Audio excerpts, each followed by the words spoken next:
예수님, 사도 바울이 예수 그리스도를 전하다가 결국은 이제 예루살렘에서 붙잡혀가지고, 예루살렘에서 붙잡힌 이유가 뭐냐면, 조금 이거 소리를 줄여야 되겠는데, 잡힌 이유가 뭐냐면, 뭐 특별히 큰 죄를 지어서가 아니라 율법을 어지럽힌다. 그게 가장 큰 죄목이었죠. 율법을 범한 겁니다. 그래서 결국은 그들이 자기들 법으로 사람을 죽일 수 없으니까, 유대인들이 자기들 법으로 안 되니까 결국은 총독에게 얘기를 해서, 그래서 재판을 해가지고서 죽이려고 하는 거죠. 누가 그런 것을 했냐면 사실은 예수님이 그렇게 당했죠. 예수님에 대해서도 죄를 발견하지 못했고, 결국은 로마 법에 의해서 죽임당한 것이 아니고, 유대인들의 그 예수님에 대한 시기, 그리고 유대인들이 예수를 죽여야겠다는 그런 마음에 의해서 잡아 죽인 거죠. 사실 예수님이 돌아가시게 된 거, 십자가에 달려서 돌아가시게 된 거, 정죄받고 돌아가시게 된 거는 몇 가지 이유가 있다 그랬어요.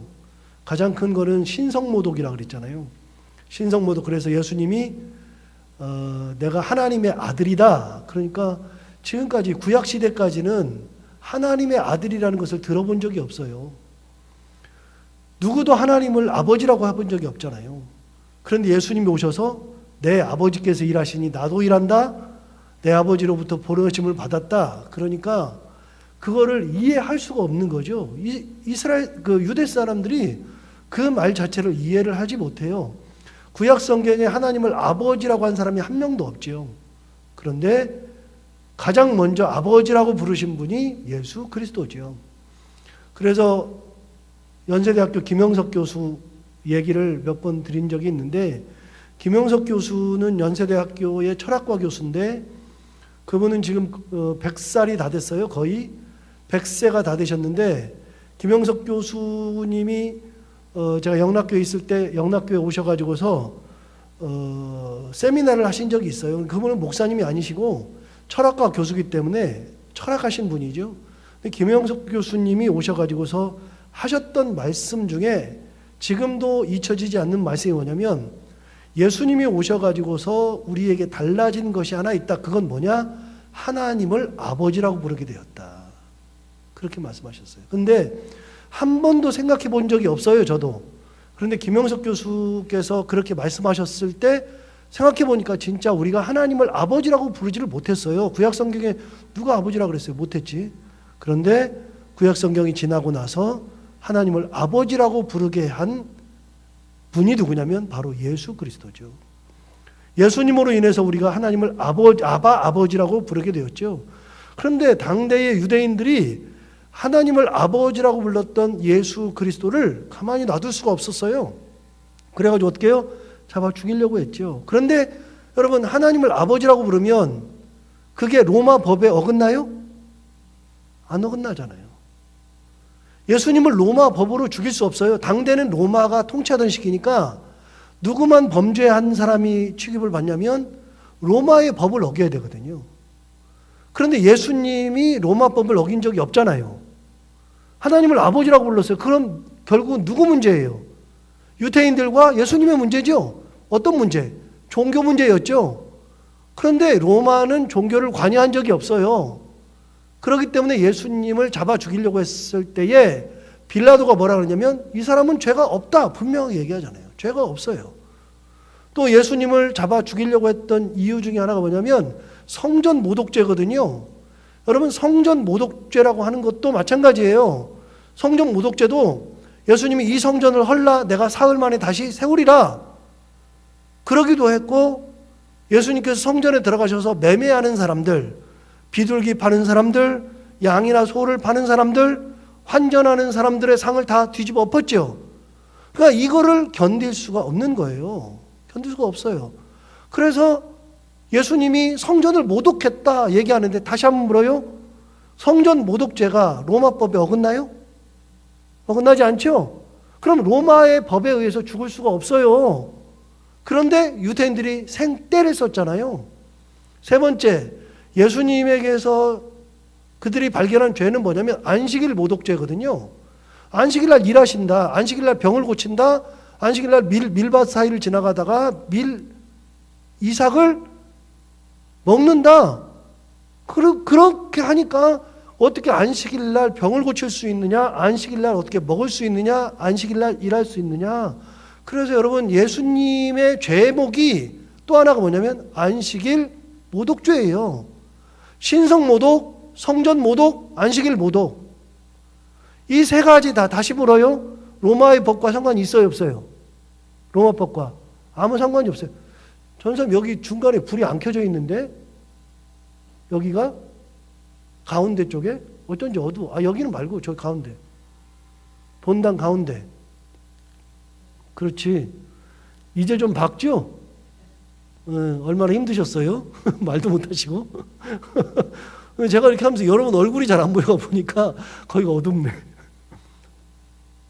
자, 안식일 모독죄도 다시 물어요. 로마법과 상관이 있어요, 없어요? 없어요. 그럼 예수님을 잡아 죽일 때 당대는 로마가 다스리던 시대니까 로마의 법을 어겨야지 죽이는 거 아니에요. 죽이는 건 고사하고라도 예수님을 감옥에다라도 넣으려면 뭘 어겨야 돼요? 로마 법을 어겨야죠. 예수님이 어긴 적이 있어요, 없어요? 없죠. 자, 마지막 예수님을 잡아 죽이려고 했던 마지막 네 번째 제목이 뭐냐면 유대인의 왕이라고 지칭한 죄예요. 자칭 유대인의 왕. 근데 예수님이 그렇게 한 적은 없는데 사람들이 유대인의 왕처럼 따랐어요. 그러니까 유대인의 왕이라고 자꾸만 그랬다는 거예요. 예수님 그런 적이 없죠. 그런데 자칭 유대인의 왕이라 그랬다. 그러니까 이거는 예수님이 한 적이 없기 때문에 예수님의 입으로 나온 적이 없고 사람들이 따랐을 뿐인데 그걸 가지고 죽이려고 그랬잖아요. 여러분, 결국 예수님을 죽인 거는 로마의 법과 상관이 없어요. 자, 여기서 한 가지. 예수님이 어떻게 돌아가셨어요? 뭘 졌어요? 십자가를 졌죠? 십자가는 누구만 져요? 십자가는 로마의 시민이 아닌 사람이 십자가형을 져요. 그럼 로마 시민은요? 십자가형으로 죽으면 안 돼요? 로마 시민은 십자가형을 주지 않아요. 그래서 여러분, 사도 바울도 나중에 죽임을 당할 때 십자가에서 죽는 게 아니라 뭘로 죽었어요? 참수당했다고요. 근데 베드로는요? 십자가에 죽었죠? 베드로는 왜요? 로마 시민이 아니기 때문에. 그런데 그 십자가형은 누구만 받는 거냐면 극악무도한 자들만 받는 거예요. 최악의 죄를 범한 사람들만 받는 형벌이 십자가 형벌이에요. 그런데 예수님한테 십자가 형벌을 다 뒤집어 씌웠잖아요. 다 뒤집어 씌운 다음에 예수님을 십자가에 달아서 죽였는데 그게 로마의 법과 상관이 없어요. 그러니까 본디오 빌라도가 뭐라 그랬어요? 야, 이 사람 별로 죄가 없는데 그런데도 계속 죄 있다고 그러니까 폭동 날 것 같으니까 머리 썼잖아요. 본디오 빌라도가 어떻게 해요? 야, 명절 되면 죄수 한 명은 놓아주는데 바라바 이 흉악무도한 녀석이 하나 있고 예수가 있다. 누구를 놔줄까 그랬더니 뭐라 그래요? 바라바를 놔주라 그랬잖아요. 그러니까 폭동 날 것 같으니까 어떻게 해요? 바라바를 놔주면서 뭐라 그래요? 물을 갖다가 손을 씻으면서 나는 죄가 없다. 그러고서 내줬잖아요. 그러고서 십자가형을 줬잖아요. 그래서 제가 볼 때는 세상에서 가장 억울한 사람이 본디오 빌라도예요. 사도신경에 사도들이 그걸 만들어가지고 진짜 외울 때마다 본디오 빌라도에게 고난을 받아서, 아니요, 본디오 빌라도에게 고난 받은 게 아니라 누구한테 받았어요? 유대인들에게 고난을 받아서 이렇게 돼야 되는데 잘못 만드는 거예요. 그러니까 억울한 사람이에요. 억울한 사람. 나는 죄 없다고까지 했잖아요. 그랬더니 유대인들이 뭐라 그랬어요? 그 죄를 우리에게 돌려라. 다 그랬잖아요. 그 피를 우리에게 돌려라. 그래가지고서 떼써가지고 잡아 죽인 거예요. 자, 예수님이 십자가를 질 이유가 하나도 없어요. 로마 법을 어기지 않았어요. 그런데 그렇게 십자가형을 잡아서 죽일 만큼 이 사람들이 그렇게 했어요. 그러니까 사도 바울도 뭘로 엮어요, 지금? 율법으로 엮는 거예요, 율법으로. 사도 바울이 성전을 어지럽혔다. 율법을 범한다. 자, 다시 물어요. 지금 사도 바울의 시대는 어떤 시대예요? 예수님과 똑같이 로마 시대예요. 그럼 여러분 로마 시대면은 사도 바울을 잡아 죽이려면 어떻게 해야 돼요? 로마의 법을 어겨야죠. 근데 사도 바울이 로마 법을 어긴 적이 있어요, 없어요? 없죠? 뭐 가지고 지금 그래요? 율법을 어긴 거 가지고 그래요. 자기들이 보니까 율법을 어겼다는 거예요. 그러니까 사도 바울도 예수님과 똑같은 길을 가는 거예요. 사도 바울은 물론 예수님만큼은 아닌데 예수님은 여러 가지가 다 걸렸잖아요. 예수님의 죄목이 뭐라고요? 4개가 기본적으로 신성모독, 그 다음에 성전모독, 그 다음에 안식일모독, 그 다음에 자칭왕이라고 한 거, 이 4가지가 있어요. 예수님의 죄명이 기본적으로 4가지예요. 신성모독, 자기가 하나님의 아들이라고 그랬어요. 성전모독, 안식일모독, 그 다음에 자칭왕이라고 한 거. 그랬지만 사도 바울은 그런 게 없어요. 그런 게 없고 사도 바울은 율법을 어겼다. 그거 딱 하나예요. 그걸 가지고서 이 사람들이 계속 걸었죠. 그런데 이 사람들이 걸은 데는 다 이유가 있어요. 옛날에 누구를 그렇게 죽였어요? 걸어가지고 예수님을 죽였잖아. 떼쓰면 되는 건 줄 알아요. 학습이 돼 있으니까. 때를 막 써요. 끝까지 때를 써가지고 예수를 걸고서 예수를 죽였으니 이제는 사도 바울도 끝까지 때를 써서 죽이면 되는 거예요. 어떻게든. 법정에서 안 되면 자기들이 특공대를 해서라도 죽이려고 했던 거죠. 죽이려고 했는데 안 되잖아요. 그런데 거기에 있는 많은 사람들이 알았어요. 누가 알았느냐? 사도 바울은 죄가 없다고 많은 사람들이 알았어요. 지난 시간에 했는데 여러분 어디를 먼저 보시냐면 23장을 먼저 볼까요? 23장 보시면 자 여기 잠시 볼까요? 여기 잠시 보시면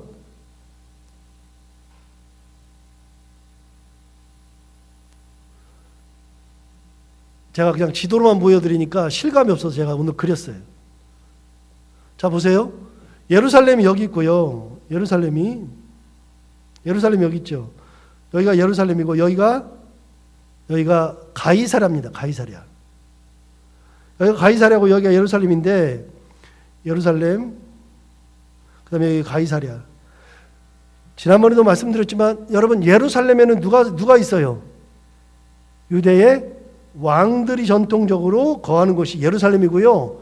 가이사랴에는 누가 있어요? 가이사랴에는 총독이 거해요.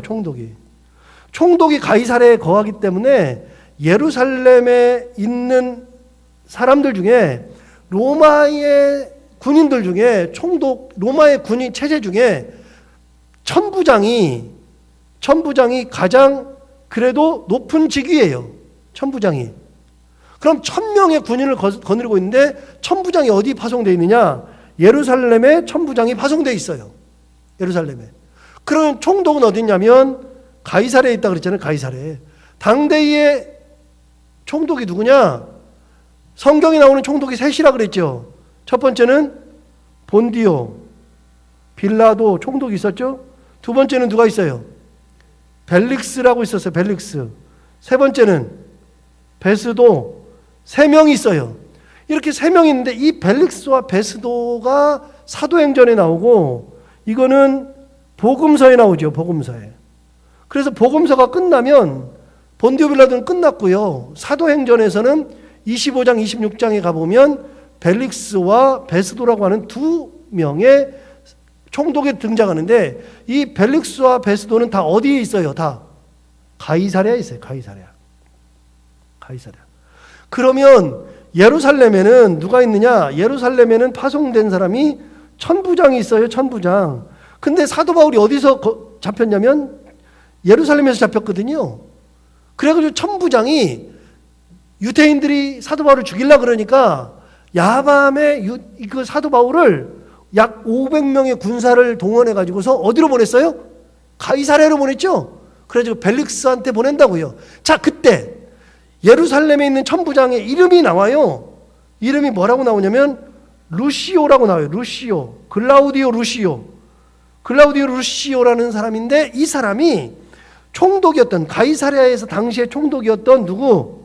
벨릭스에게 사도 바울을 보내면서 편지를 쓴다고요. 편지를 써가지고 이 편지로에다가 사도 바울이 누군지 왜 거기 가는지에 대해서 상세하게 편지를 써주는데 그 장면이 아까 이제 우리가 보려고 하는 지금 사도행전 23장에 나오죠. 자, 23장에 보세요. 23장 23절부터 보시면 백부장 둘을 불러 이르되 밤 제3시에 가이사랴까지 갈 보병 200명과 기병 70명과 창병 200명을 준비하라 하고 또 바울을 태워 총독 벨릭스에게로 무사히 보내기 위하여 짐승을 준비하라 명하며 또 아래와 같이 편지하니 일러스되 그랬죠. 그러니까 군사들이 사도 바울을 데리고 짐승에다 싣고서 500명가량이 가면서 갈 때 천부장이 총독에게 편지를 써준 거예요. 자, 그 편지의 내용이 뭐냐? 편지의 내용이 26절부터 30절까지가 편지예요. 자, 뭐라고 편지했나 볼까요? 26절 보시면 글라우디오 루시아는 총독 벨릭스가 갖게 무난하나이다. 그러니까 천부장의 이름이 나왔어요. 천부장 이름이 뭐예요?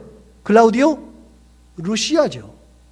당대 예루살렘에 있었던 총독의 이름이 글라우디오 루시오인데 글라우디오 루시아라고 하는 이 사람이 총독 벨릭스에게 편지하면서 이렇게 했어요. 글라우디오 루시아는 총독 벨릭스가 갖게 무난하나이다. 이 사람이 사도 바울이죠. 이 사람이 유대인들에게 잡혀 죽게 된 것을 내가 로마 사람인 줄 들어 알고 군대를 거느리고 가서 구원하였다가 유대인들이 무슨 일로 그를 고발하는지 알고자 하여 그들의 공회로 데리고 내려갔더니 고발하는 것이 그들의 율법 문제에 관한 것뿐이요 한 가지도 죽이거나 결박할 사유가 없음을 발견하였나이다. 그러니까 편지에 이미 글라우디오 루시아는 사도 바울이 감옥에 갇힐 일이 있다 없다? 없다. 죽게 될 일이 있다 없다? 없다. 분명하게 루시아는 알았어요. 그러면서 뭐라 그랬어요? 이 모든 문제는 뭐와 관련이 있다? 그들의 율법에 관련된 일이다. 로마법과는 아무런 상관이 없다. 그 얘기를 편지로 쓴 거예요. 이미 루시아는 알고 있었어. 사도 바울은 율법 문제 가지고 그런 거다. 자, 30절 봐봐요. 그러나 이 사람을 해하려는 관계가 있다고 누가 내게 알려주기로 곧 당신께로 보내며 또 고발하는 사람들도 당신 앞에서 그에 대하여 말하라 하였나이다 하였더라. 그러면서 편지를 써줬어요. 26절부터 30절까지. 이 편지의 내용이 뭐냐? 글라우디오 루시아가 보니까 잡혀 죽이거나 죽이거나 결박할 사유가 없다. 루시아는 알았어요. 사도 바울을 잡을 이유가 없다. 율법 때문에 그런 거다. 그랬어요. 자, 그러면 루시아만 그렇게 알고 있었느냐? 자, 아까 누구한테 보냈어요? 루시아가 사도 바울을 누구한테 보냈어요? 가이사라에 있는 총독 누구? 벨릭스에게 보냈죠. 자, 그럼 벨릭스는 어떻게 판단했느냐? 자, 보세요. 24장으로 넘어가요.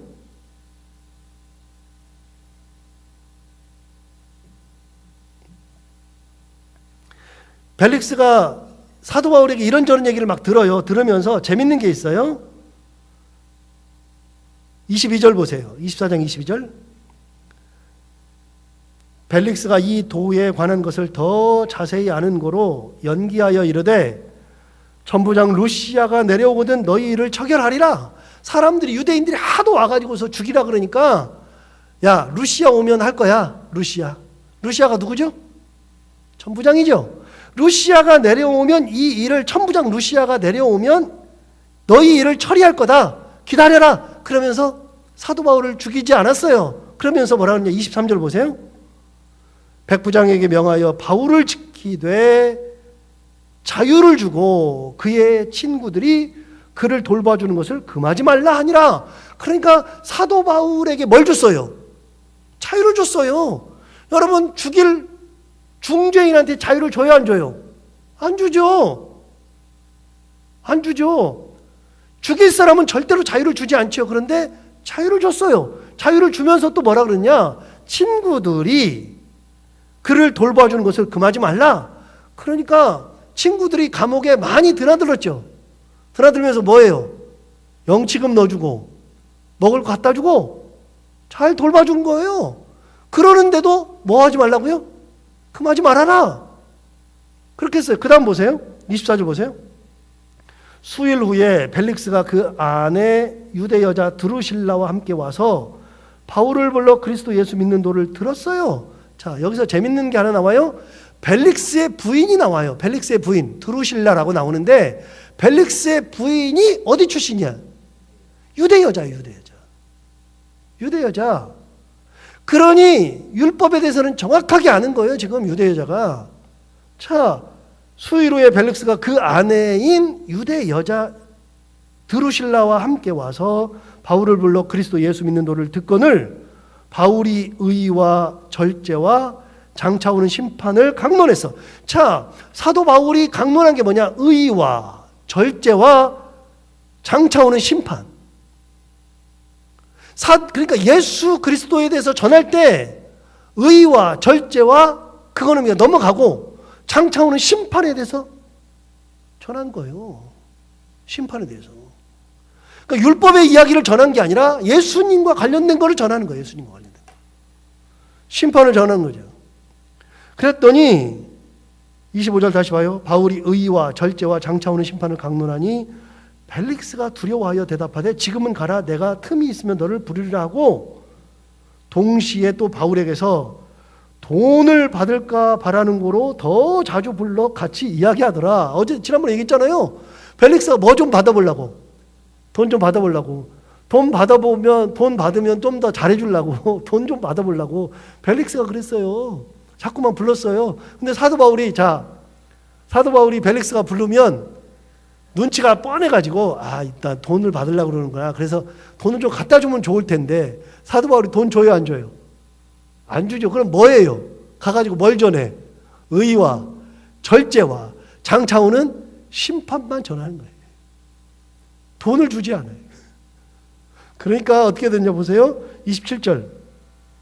이태가 지난 후 보르기오 베스도가 벨릭스의 소임을 이어받았니 벨릭스가 유대인의 마음을 얻고자 하여 바울을 구려하여 두니라. 여러분 마찬가지로 베스도가 와서 이제 드디어 사도 바울을 데리고서 이제 이 사도 바울이 총독이 되었는데 그 당시에 베스도가 왔을 때 그런데 벨릭스가 2년을 데리고 있었다 그 말이에요. 2년을 데리고 있었어요. 그러니까 여러분 지난번에 얘기했죠. 사도 바울이 가이사랴에 몇 년 있었어요? 2년 있었어요. 무고하게 복음을 전하다가 예루살렘에서 붙잡혔다가 가이사랴 가가지고 몇 년 있었어요? 2년. 그러니까 이걸 몰랐을 때는 우리가 이걸 모르면 옛날에는 사도 바울이 가이사랴에 간 것도 잘 모르지만 거기서 2년 있었다는 것도 몰라요 우리가. 그럼 여러분 생각해 봐봐요. 사도 바울이 2년 동안이나 거기에 구류되어 있었다. 감금되어 있었다. 그러면 사도 바울이 얼마나 답답할까요? 그 활동성 많은 사람이 엄청나게 답답할 텐데 2년 동안이나 구류되어 있었다. 여러분 사도 바울이 보통 사람이 아니에요. 보통 고난을 많이 당한 사람이 아니에요. 정말 많은 고난을 당하고 정말 무고한 일을 많이 당했고 어려운 일을 굉장히 많이 당했던 사람이 사도 바울이죠. 2년씩이나 구류되어 있었으니까. 자, 27절 다시 봐요. 이태가 지난 후 보르기오 베스도가 벨릭스의 소임을 이어받으니 벨릭스가 유대인의 마음을 얻고자 하여 바울을 구려하여 두니라. 사실은 벨릭스가 사도 바울을 풀어줘도 돼요, 안 돼요? 돼요? 왜요? 총독이니까. 로마법을 어긴 적 있어요, 없어요? 없죠. 그러면 죄가 없는데 왜 구려하고 있어요? 풀어줘도 된다고요. 풀어줘도 되는데 데리고 있었다고요. 왜요? 유대인의 마음을 얻고자 하여. 유대인들이 폭동을 일으킬까 봐. 유대인들이 자기한테 폭동 일으키고 나라를 어지럽게 하면 자기가 총독으로 와가지고 그 나라에 소요가 일어나고 폭동이 일어나면 그럼 로마에 어떻게 돼 자기가? 문제가 심각해지죠? 그러니까 일단 총독으로 온 사람들은 조용히만 시키면 돼. 어떤 일에서 조용히 시켜야죠.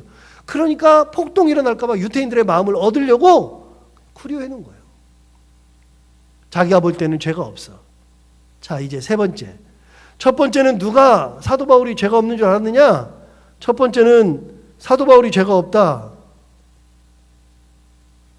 사도 바울이 무죄하다고 알았던 사람이 처음에 누구냐? 천부장인 글라우디오 루시아가 알았어요. 루시아가. 두 번째 누가 알았냐? 총독 누가 알아요? 벨릭스도 알았어요. 자, 세 번째. 사도 바울이 무죄한 것에 대해서 또 알았던 사람이 있어요. 자, 이제 누가 나오느냐? 25장을 넘어가서 보시면 25장 보세요. 자, 25장 1절. 베스도가 부임한 지 3일 후에 가이사랴에서 예루살렘으로 올라가요. 3일 만에 예루살렘으로 갔어요. 2절. 대제사장들과 유대인 중 높은 사람들이 바울을 고소해. 또 고소해. 그러니까 3절. 베스도의 호의로 바울을 예루살렘까지 옮기기를 청하니 이는 길에 매복하였다가 그를 죽이고자 함이더라. 그러니까 이 사람들이 베스도한테 뭐라 그러냐면 좀 가이사랴에 두지 말고 바울을 예루살렘으로 좀 옮겨달라. 왜 가이사랴에 두느냐? 예루살렘에 좀 옮겨달라. 이유가 뭐냐면 중간에 오는데 매복하고 있다가 올 때 죽이려고. 끊임없이 죽이려고 그러죠. 자, 그런데 4절 보세요. 베스도가 대답하되어 바울이 가이사랴에 구리된 것과 자기도 멀지 않아 떠나갈 것을 말하고 또 이르되 너희 중 유력한 자들은 나와 함께 내려가서 그 사람에게 만일 옳지 아니한 일이 있거든 고발하라 그랬죠. 자, 뭐라 그러냐면 야, 나 곧 있으면 떠나. 나 곧 있으면 떠나는데 데려오지 말고 너희 중에서 유력한 자 같이 가자. 가이사랴 가가지고 다시 한번 물어보자. 그래가지고 잘못한 거 있으면 고발해라. 그렇게 했어요. 자, 여기서 잠깐. 여러분, 법정 용어인데 고소와 고발이 어떻게 달라요? 고소는 예를 들어서 저하고 김영희 권사님하고 싸웠어요. 싸워가지고 제가 어떻게 하다가 김영희 권사님 때려버렸어요. 제가 때려버리면 김영희 권사님이 맞았잖아요. 맞은 사람이 하는 것이 고소. 그걸 보고 있다가 제가 때리니까 딸이 와가지고서 딸이 보고서 딸이 하는 것은 고발. 삼자가 하는 것은 고발. 개인이 하는 것은 직접 당사자가 하는 것은 고소. 그런 거예요. 이게 법정 용어예요. 여기에 고발이라는 용어가 나왔으면 이 사람들하고 관련이 별로 없어요. 없는데 제3자가 하는 것이 고발이라고요. 고발. 어떻게 하면 쉽게 외우느냐? 고소는 그냥 손이라고 생각해요. 고소니까 가깝잖아요. 고발은 고발은 저 밑에 있죠? 저는 그렇게 외웠어요. 안 되길래 고소와 고발이 이해가 안 돼. 그래서 어떻게 했냐? 고소는 손이니까 내가 맞았으니까 직접 하는 거고 고발은 저 밑에 있으니까 제3자가 하는 것이 고발이다. 이렇게 외웠거든요. 외울만 하죠? 그냥 믿져야 본전인데 누군 그럴 거예요. 야, 고소나 고발이나 알면 뭐해 그럴 수도 있겠죠. 그러나 알아두면 좋아요. 왜냐하면 뉴스에도 나오잖아요. 고소했다 고발했다 나오는데 아무것도 모르고 그냥 막 듣는 거야. 고소도 고발이든. 근데 여기도 나오잖아요. 성경에도 나오잖아요. 고소한다 고발한다 성경에 다 나온다고요. 그러면 고소는 누가 해? 당사자가 하는 게 고소고요. 고발은 제3자가 하는 게 고발이에요. 지금 보니까 이거 뭐라 그러냐. 여러분 보세요. 5절 보세요. 25장 5절. 또 이르되 너희 중 유력한 자들은 나와 함께 내려가서 그 사람에게 만일 옳지 아니한 일이 있거든 뭐하라고요? 고발하라. 고발하라. 그래서 이 사람들하고 내려가. 자, 그런데 9절 봐요. 9절을 보시면 베스도가 뭐라 그랬어요? 자, 베스도가 유대인의 마음을 얻고자 하여 어디서 많이 봤는데? 아까 봤는데? 어디서 봤어요? 24장 27절 봐요. 아까 봤는데. 이태가 지난 24장 27절 이태가 지난 후 보르기오 베스도가 벨릭스의 소임을 이어받으니 벨릭스가 유대인의 마음을 얻고자 하여 바울을 구려하여 두니라 나왔죠. 벨릭스도 유대인의 마음을 얻으려고 그랬어. 그런데 25장 9절 봐봐요. 9절 보시면 베스도가 뭐라고 돼 있어요? 유대인의 마음을 얻고자 하여. 똑같죠? 여러분 총독 둘 다 누구 마음을 얻으려고 그래? 유대인의 마음을 얻으려고 그래. 왜요? 폭동나면 큰일 나니까. 폭동나면 안 되니까. 그래서 유대인의 마음을 끝까지 얻으려고 그래요. 마음을 얻으려고 그러지. 그래서 벨릭스도 그렇고 베스도도 그렇고 동일한 언어가 나와요. 유대인의 마음을 얻으려고 그랬다. 얻으려고 그랬다. 자, 여기서 잠깐 제가 옛날에 했던 얘기. 지금 뭐 이렇게 굉장히 뭐 중요한 건 아니지만 했던 얘기. 여러분 어떤 일이 벌어지냐면 헤롯이 출신이 어디라 그랬어요? 헤롯 대왕의 출신이 어디예요? 성경에 나오는데 출신이 이두메예요. 헤롯의 출신이 이두메. 그럼 여러분 이두메가 어디냐? 이두메 그러면 우리가 어딘지를 잘 모르는데 이두메는 어디냐면요. 여기서 보면 답이 나와. 히브리어는 뭐만 쓴다고요? 자음만 쓴다고요. 자음만. 모음은 안 쓰죠. 그러면 자음은 어디 있어요? 이게 자음이죠. 디귿하고 미음이 자음이죠. 그럼 이게 뭐냐면 잘 보세요. 디귿하고 미음을 붙이면 돔이 되죠. 이에서 나오는 단어가 이렇게 나와요. 이두메가 어디예요? 나왔지. 이두메가 어디예요? 에돔이라고요. 이두메는 에돔이에요. 그러니까 헤롯의 출신지가 이두메였다. 그 말은 뭐예요? 어디 출신이다? 에돔 출신이다. 그럼 여러분 봐봐요. 자, 이게 이렇게 말고 이렇게 보면 또 그러니까 제가 이렇게 그릴게요. 이방 땅을 이야기할 때 네 개로 나눈다 그랬어요. 자, 뭐라고 나눴느냐? 이방 땅에 이게 요르단 지역인데 이쪽 지역, 요단강 저편 혹은 요단강 동편. 성경에 요단강 저편 혹은 요단강 동편, 동쪽이니까 이쪽이 동쪽이죠. 요단강 동편. 이쪽에는 4개의 이방 민족이 있었다 그랬죠. 자, 차례대로 뭐가 있어요? 에돔부터 있죠. 에돔. 그 다음에 모압. 그 다음에 암몬. 그 다음에 아람.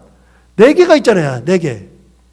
에돔, 모압, 암몬, 아람이 있죠. 아람은 훨씬 더 위지만 어쨌든지 간에 여러분 에돔 지역이라고 하는 지역은 어디냐면 여기가 에돔이라고. 여기가 이쪽이 여기가 에돔인데 여기가 이두메 지역이라고. 이두메. 이 이두메 출신이 누구냐? 헤롯이에요. 헤롯이 이두메 출신이라고요. 그러면 무슨 일이 벌어지느냐? 왜 이 말을 하냐면 여러분 헤롯이 이두메 출신이기 때문에 유대인들이 헤롯을 왕으로 받아요, 안 받아요? 안 받죠. 유대인들이 헤롯을 왕으로 받을 수가 없죠. 왜요? 어디 출신이니까? 에돔 출신이니까. 그래서 여러분 헤롯이 자기가 왕이면서도 왕으로 대접을 못 받으니까 유대인들의 마음을 얻고자 하여, 여기 똑같아요. 유대인들의 마음을 얻고자 하여 뭘 어떻게 했다고요? 가장 중요한 걸 하나 지어줬잖아요. 뭘 지어줬어요? 성전을 지어줬잖아요. 성전. 그래서 성전을 지었어요. 그래서 성전을 짓고 난 다음에 헤롯이 유대인들의 마음을 얻어요. 자, 여기서 잠깐. 여러분 성전은 몇 개가 있다 그랬어요? 3개가 있다 그랬죠. 첫 번째는 무슨 성전이죠? 솔로몬 성전. 두 번째는 수룹바벨 성전. 세 번째는 헤롯 성전이죠. 예수님 당시에는 헤롯 성전이었다고요. 그러니까 이두메 출신인 헤롯이 유대인들의 마음을 얻어야 되니까 유대인들의 마음을 얻기 위해서는 가장 중요한 것을 하나 해줘야죠. 뭘 해줘요? 성전 지어줬잖아요. 다시요. 헤롯이 유대인들의 마음을 얻어야지 왕으로서의 가치가 있고 왕으로 살아가니까 헤롯이 유대인들의 마음을 얻기 위해서 뭘 해줬다고요? 성전을 지어줬다고요. 자, 벨릭스가 총독인데 벨릭스가 유대인들의 마음을 얻으려고 사도 바울을 얻겠다고요. 2년 동안이나 구류해뒀다고요. 죄가 없는데 2년 구류해뒀다고요. 그런데 베스도가 와서도 유대인들의 마음을 얻고자 하여서 또 이런 일을 하는 거예요. 25장 9절 봐요. 25장 9절을 가서 보시면 그 얘기 나오잖아요. 베스도가 유대인의 마음을 얻고자 하여 바울더러 묻되 내가 예루살렘에 올라가서 이 사건에 대하여 내 앞에서 신문을 받으려느냐? 보세요. 아까 베스도가 총독이 된 지 3일 만에 예루살렘에 갔더니 대제사장들과 유대인 중에 높은 사람들이 뭐라 하냐면 제발 사도 바울 좀 가이사랴에 놓지 말고 어디로 데려와라.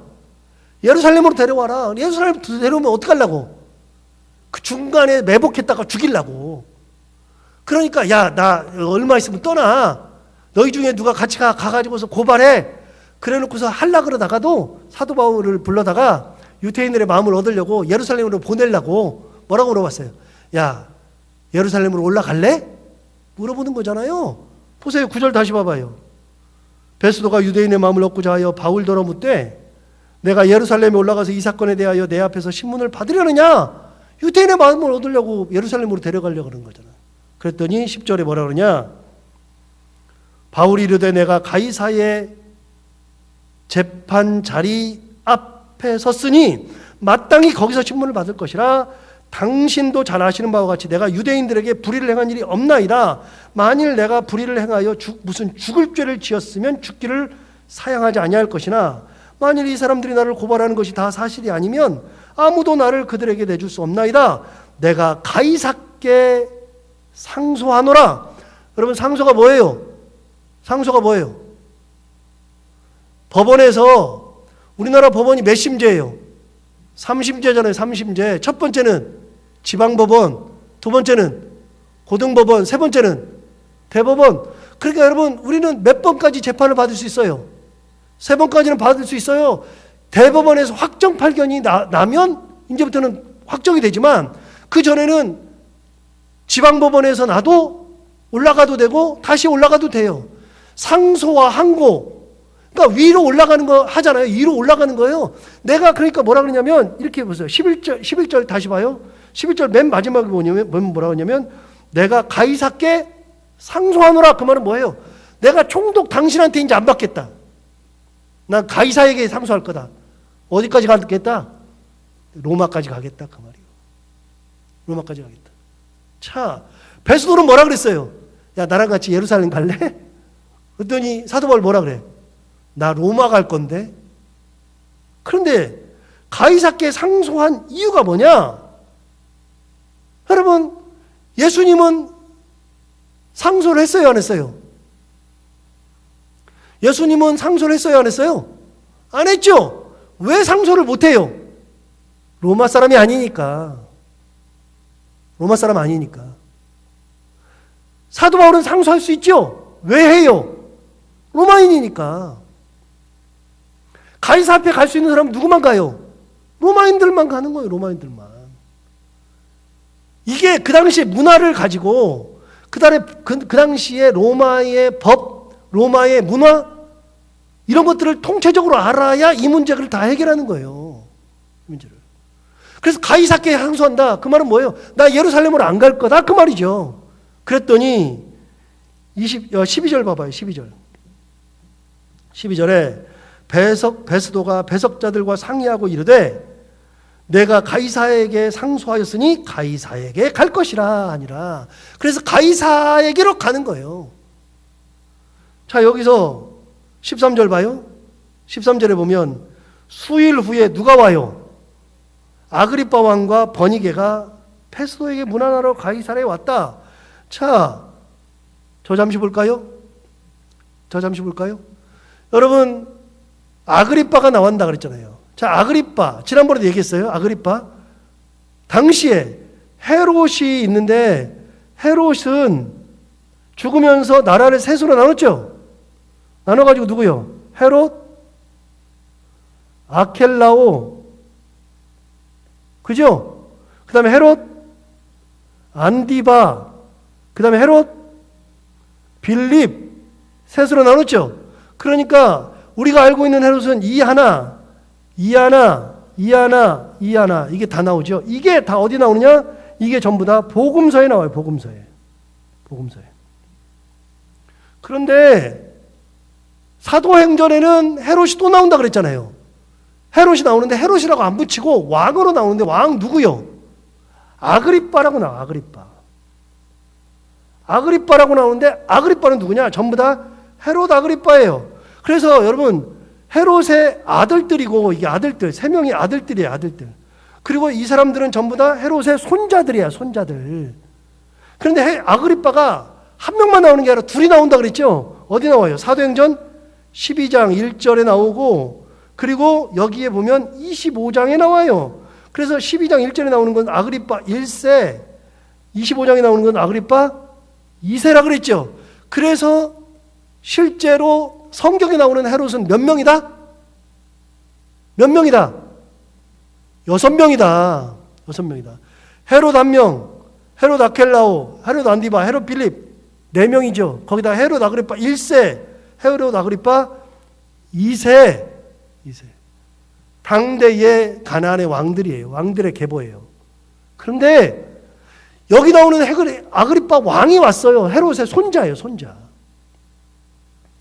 아그리빠가 와가지고서 베스도 총독에게 문안했죠. 그래서 이제 아그리빠하고 베스도가 나와요.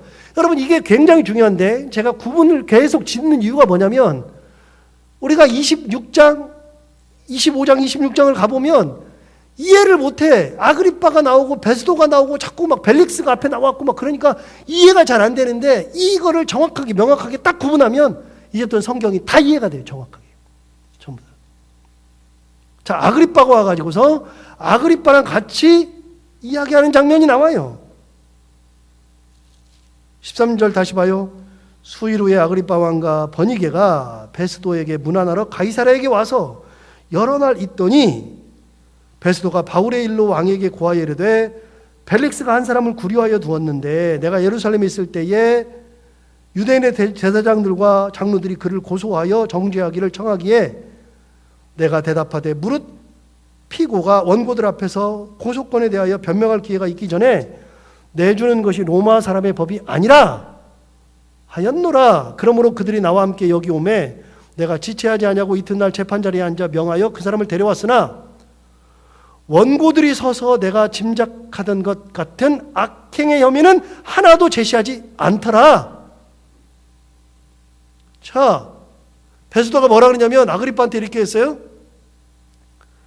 예루살렘에 가가지고 대제사장들과 장로들 데려다가 사도 바울을 여기서 데려다 놓고 신문을 했는데 그들이 말도 많고 막 이거 고소도 하고 많이 했는데 들어보니 내가 짐작하던 것 같은 악행의 혐의는 하나도 제시를 못하더라. 그러니까 사도 바울이 죄가 있다 없다? 없다. 자, 19절 다시 봐요. 19절 보시면 이렇게 있어요. 오직 뭐와? 오직 자기들의 종교와 또는 예수라는 이가 죽은 것을 살아있다고 바울이 주장하는 그 일에 관한 문제로 고발하는 것뿐이라. 그러니까 로마법을 어긴 적이 있다 없다? 없다. 사도 바울이 죽일 일이 있다 없다? 없다. 사도 바울은 뭐하다? 무죄하다. 그래서 사도 바울이 무죄인 것을 알았던 또 한 사람이 누구라고요? 총독 베스도. 자, 오늘 본 것처럼 사도 바울이 무죄인 것을 증명한 사람들이 누구냐? 첫 번째 천부장 글라우디오 루시아, 두 번째 총독 벨릭스, 세 번째 총독 베스도. 다음 시간에 또 한 사람이 있어요. 네 번째 사람이 또 있어요. 그러니까 사도 바울은 만나는 사람들마다 무죄하다고 다 여겨줬어요. 그런데도 무고하게 죽음 앞에 서게 되는 거예요. 예수님과 똑같은 길을 가는 거예요. 다시요. 예수님이 죄가 있어서 죽었어요? 무죄하게 죽었어요. 어떻게 해요? 유대인들이 우겨서. 지금 사도 바울을 죽음으로 몰아요. 죄가 있어서요? 아니요. 죄 없어요. 어떻게 해요? 우겨서. 유대인들을 끝까지 우겨요. 우겨가지고 하는 데는 장사가 없어요. 사도 바울도 이렇게 무고를 당하고 있어요. 사도 바울이 갔던 길은요, 여러분 보세요.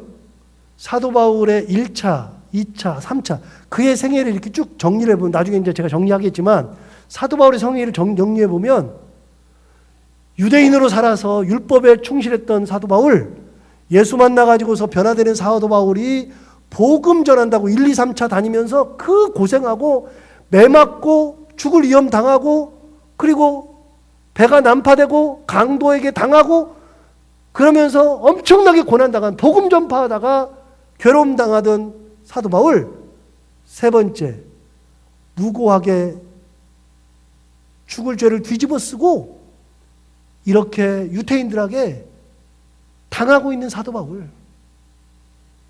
여러분, 우리가 이건 몰라요. 이 부분 몰라. 맨날 생각하면 사도 바울은 뭐만 생각해? 복음 전파하다가 고난당했다. 여러분, 차라리 복음을 전파하다가 고난당하면 괜찮은데요, 이렇게 무고하게 당하는 사도 바울은 대책이 없어요. 저 같으면 미쳐 죽을 것 같아요. 죄가 없는지 다 알아. 다 아는데도 이렇게 당하고 있어요. 이게 사도 바울이다. 여러분, 사도 바울을 볼 때는 앞으로는 이 부분을 눈여겨보셔야 돼요. 자, 오늘 여기까지 할까요?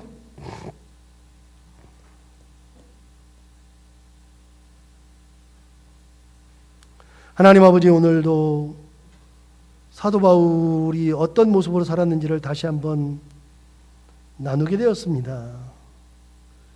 진짜 무고하게 당했습니다. 웬만한 사람들이라면 견딜 수 없는 그런 무고함을 당하고 있습니다.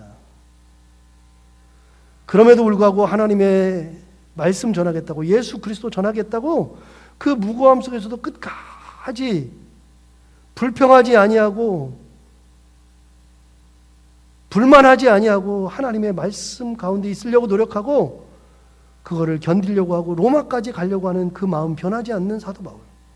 하나님 아버지, 우리가 가지고 있는 것은 얼마 되지 않으나 사도 바울만큼은 될 수 없어도 그래도 우리가 사도 바울과 같은 마음으로, 예수님과 같은 마음으로 끝까지 말씀을 전하고 하나님의 은혜를 세상에 전파할 수 있는 믿음의 사람들이 다 되게 하여 주옵소서.